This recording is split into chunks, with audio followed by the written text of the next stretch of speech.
Little Nightmares 2 may very well be one of the creepiest games I've played. With its less than charming enemies and atmosphere, everything in this game figuratively and literally screams what the f am I playing? But I did end up finding something just as off-putting, and that's this guy's face. To hell with Little Nightmares, imagine this staring at you from the edge of your bed at night. But it's not this space adventurer we're going to focus on today. It's this one. Captain Olimar, you know, the guy from Smash Bros. Today, we're gonna shove this little guy into the story of Little Nightmares 2 to find out if Olimar has what it takes to overcome the enemies of this game and make it through to the end without ending up dead. But before we throw him into Little Nightmares, let's find out what this captain is made of. Also, if it wasn't obvious enough already, spoilers ahead for the Pikmin and Little Nightmares games. So let's address the elephant in the room first. Olimar isn't a grower or a shower. This little guy isn't even bigger than a GameCube memory card. Coming in at a whopping 1.9 centimeters, he gives new meaning to the title of Little Nightmares. He's an employee of Hawkatate Freight and spends his time going on assignments for them. He also has a family, and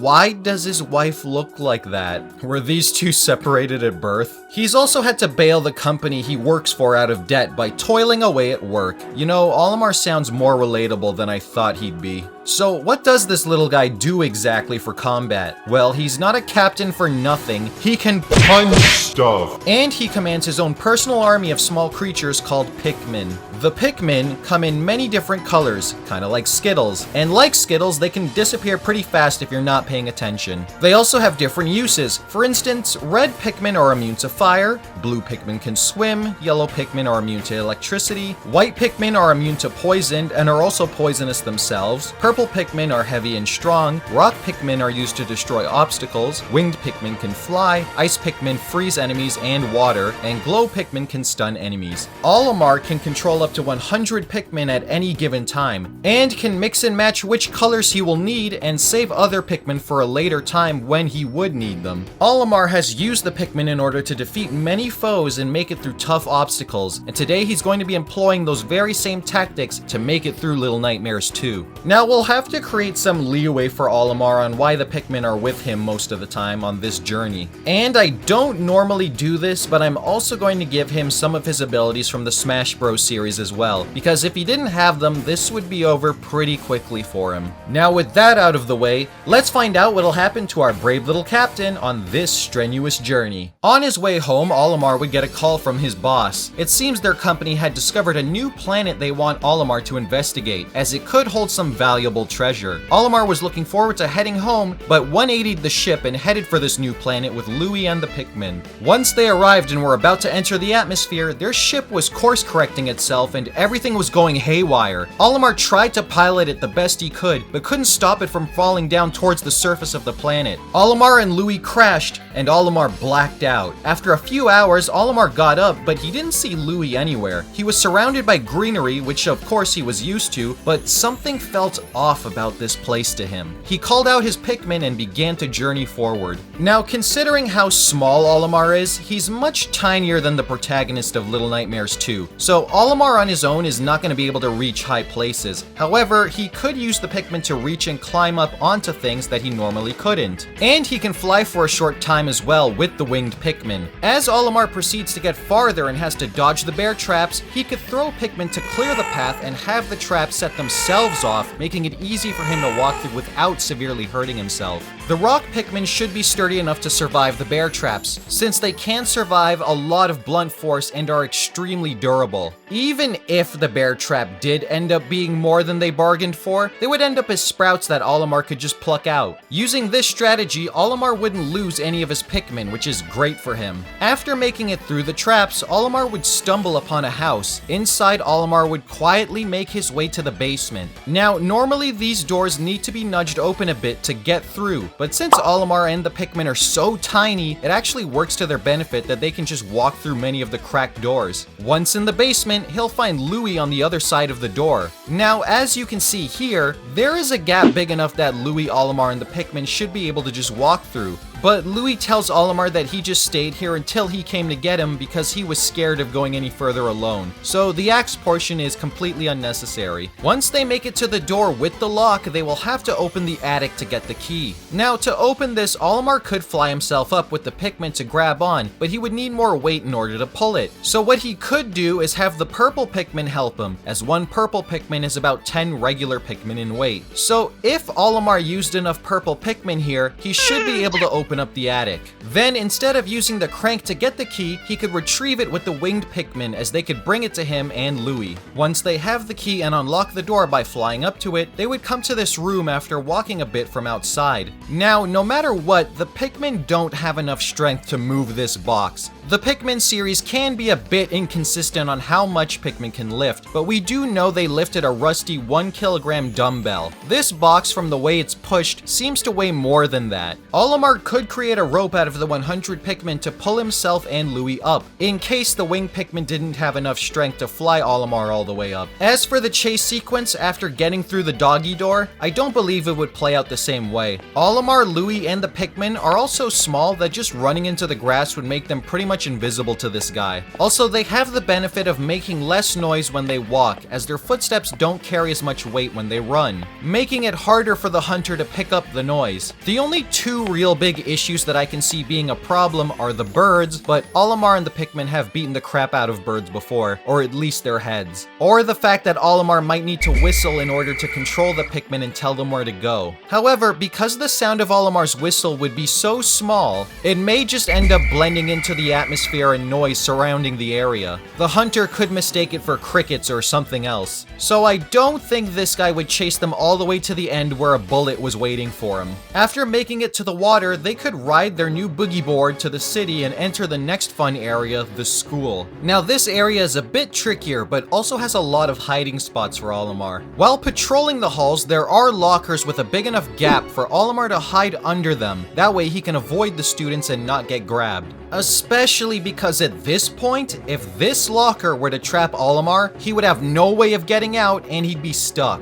Also, the Macaulay Culkin traps shouldn't be able to hit Olimar since they would go right over his head. But let's say one of the kids were to attack Olimar. This is where the rock Pikmin would come in handy, as they are able to break glass, crystal, and certain armors. Olimar should be able to throw them at the kids and break their heads, similarly to how they are defeated by Mono. It may take a few throws, but with the other Pikmin climbing all over them to distract them, Olimar and the rock Pikmin should succeed in breaking their porcelain heads. Also, I guess this was made from the teacher's point of view because the kids' heads really are empty. This is why our youth and people in general need to just stay off social media and read more. Hit the subscribe button for more. Now, getting the key from the classroom should be easy enough, as again, Olimar is so small that he shouldn't be noticed by casually walking across the floor. Once in the room, Olimar could have the winged Pikmin retrieve the key again without the bookshelf toppling over, and could sneak back with the key to use the elevator. The puzzle portion for the next key is rather simple, especially because the answer is written on the wall, and Olimar isn't stupid and should be able to figure out which pieces go where. As for the area with the kids in the cafeteria, there is so much going on, I don't think they would notice Olimar and the Pikmin and Louie if they went in small groups with all the chaos surrounding them.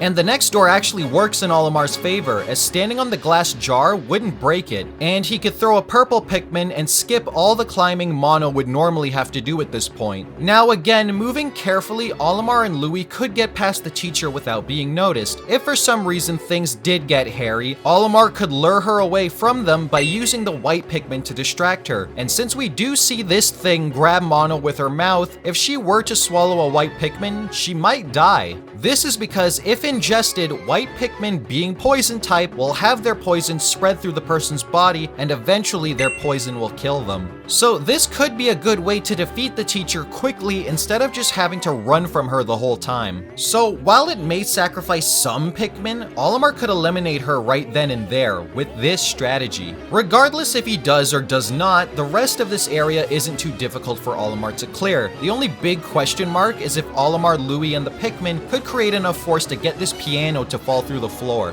But if Olimar did use 100 purple Pikmin and they synchronized their jump the same way Mono and Six did, they should be able to create enough force to push the piano through, but it would take them many more jumps than Mono and Six. They could also destroy more of the floor instead of jumping since it's made of wood, and it would take them a while, but the Pikmin have destroyed wood fences before. Finally, after navigating through the tunnel system and getting out of the school of porcelain It's time to get hospitalized. Once they got into the hospital, Olimar would get a headache and see the TV glowing. After touching it, he would be transported and walk through a hallway. He had no idea what was going on, but got to the end and was brought back. Louis asked him if he was okay. Olimar wasn't sure though. After getting the key from the teddy bear to use the elevator, as the two walked down the hallway, Olimar saw a glass window and broke it to go inside and get the power core they needed. I just want to say quickly, I wrote in my script power core. But I'm like, why didn't I just call it a battery? I play and watch too much science fiction stuff.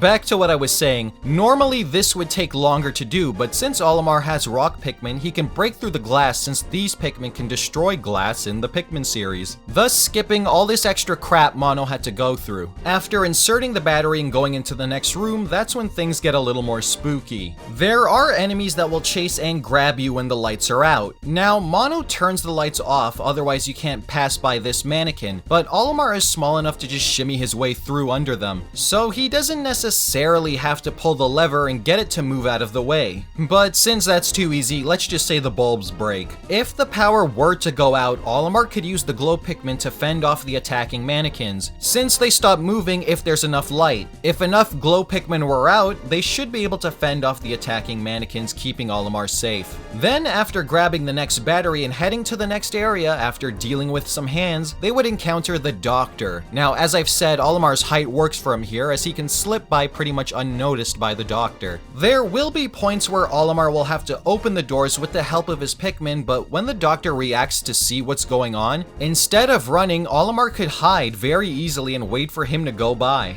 Because of this, I don't think this chase sequence would play out the same way. I think the Doctor would hear the noise, not find anyone to chase, and just leave, and Olimar would get the trophy for leaving him alive without burning him to death in the furnace. Now, the big issue would appear only moments later with the Thin Man. Olimar would get sucked into the TV yet again, and once he opens the door, there he is, ready to chase Olimar and his friends. And once this guy comes through the TV after grabbing Louis, Olimar would run for it. But since he's so tiny, now it's working against him. He can't cover as much ground as Mono could when running since Mono was taller. Olimar wouldn't be able to outrun this guy. And nothing Olimar has can defeat him either. Throwing Pikmin at him won't do much, and he's so tall that trying to throw white Pikmin into his mouth isn't even plausible, and just beating him up doesn't work either, as he could kill all the Pikmin before any real damage was done to him. Not to mention, this guy is force sensitive. He got a spot on the council after Anakin joined. These powers alone make him too strong for Olimar to handle, so Olimar would get snatched by Slender Drip and be pulled into this endless nightmare forever, as his boss wonders whatever happened to his trusted captain. And Olimar's family would never find out what happened to him, so this is as far as Olimar goes, I'm afraid. So could Olimar clear Little Nightmares too? No, he can't. Other than Mr. Tall, Dark, and Scary, I had to give Olimar a few things from the Smash Bros. Series as well, just to make it even as far as he did. And if you watched my other Survive videos, I don't normally do that. It's series canon moves only. But he needed them in order to clear many of the platforming obstacles. But even if you could argue that he didn't need those Smash Bros moves, he still can't defeat this enemy himself. Most of Olimar's best chances relied on enemies not noticing him and having his height work in his favor for sneaking around. But in this case, near the end game, it was working against him. Even if Olimar managed to get away from the Thin Man on their first encounter, the next area with having to carry around the remote while making huge jumps wouldn't be possible for Olimar and the Pikmin to pull off. Even if the winged Pikmin could carry the remote and Olimar managed to make it to the next encounter with the Thin Man, everything I previously said would then come into effect. Olimar just can't escape this guy. Despite the Pikmin's unique abilities and functions, none of them have the power or strength to take down this foe. Olimar has survived many journeys and overcome a lot of obstacles before with his Pikmin, but this is just too much for the beloved captain. However, what do you think would happen? Could Olimar clear this? Or do you agree that's as far as he would get? Regardless of the fact that he may not have made it, in my eyes, he still did a great job getting as far as he did. But I still can't figure out why his wife looks exactly like him. And with that thought, I'm gonna keep on pondering. So thanks for watching, and as usual, this was me, just nathing out. Welcome to the end of the video, and thanks for watching my insane mashup. If you want to see me go even more bonkers with crazy mishmashes, check out these videos here. And stick around for even more questions nobody will ever ask but me. See you soon.